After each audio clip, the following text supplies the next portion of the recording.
నాకు పర్సనల్‌గా పెద్దగా నచ్చకపోయినా 'అనిల్ రావిపూడి' ఒక మంచి డైరెక్టర్ మన తెలుగునాట. అందరూ గూడా ఆయన సినిమాలు బాగా ఇష్టంగా చూస్తారు. మంచి కలెక్షన్స్ వస్తాయి. అయితే తమిళోళ్ళకి చాదస్తం ఎక్కువేమో పని గట్టుకుని ఆయన సినిమాని చండాలంగా రీమేక్ చేసి మరీ ప్రూవ్ చేశారు 'అనిల్ రావిపూడి' మంచి డైరెక్టర్ అని. అట్లా ఉంది 'జననాయకుడు' సినిమా.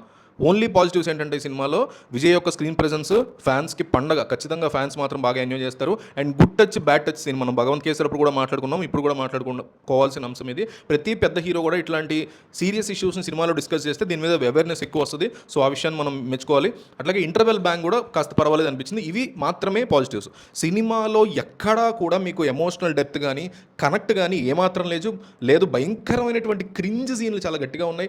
ఈ విలన్ యొక్క సీన్‌లు, విలన్ యొక్క నేరేషన్ గానీ, విలన్ పర్స్పెక్టివ్ చూపించిన విధానం గానీ, ఇవన్నీ మనం బోర్‌తో పాటు ఇంకెంతసేపు రా బాబు అనే ఫీలింగ్ వస్తది. అట్లాగే క్లైమాక్స్ కూడా చాలా చాలా వీక్ క్లైమాక్స్ అనమాట. సో, ఓవరాల్‌గా ఈ మూవీ ఇంటర్వెల్ బ్యాంగ్ పర్వాలేదు అనిపించేలా ఉంది. ఈ ఎంట్రన్స్ హీరో అవి బాగున్నాయి. ఇందాక చెప్పినట్టు విజయ్ స్వాగ్ బాగుంది. అక్కడక్కడ డాన్సెస్ గట్టిగా ట్రై చేశాడు తప్ప మిగతా అంతా సినిమా మొత్తం కూడా చాలా హారిబుల్‌గా అవాయిడ్ చేసేతగ్గగా ఉంది. ఇది పర్సనల్‌గాను నాకు నచ్చలేదు. కమర్షియల్‌గా కూడా ఈ సినిమా తెలుగులో వర్కౌట్ అవుతుందని నేను అనుకోవట్లేదు. సో, ఓటీటీ కోసం కూడా కాదు, అసలు కంప్లీట్‌గా ఈ మూవీని అవాయిడ్ చేసేయచ్చు. ఆ లెవెల్‌లో ఉంది. అంతగా మీకు బోర్ కొడితే ఇంకోసారి 'భగవంత్ కేసరి' సినిమా సరదాగా చూసుకోవచ్చు.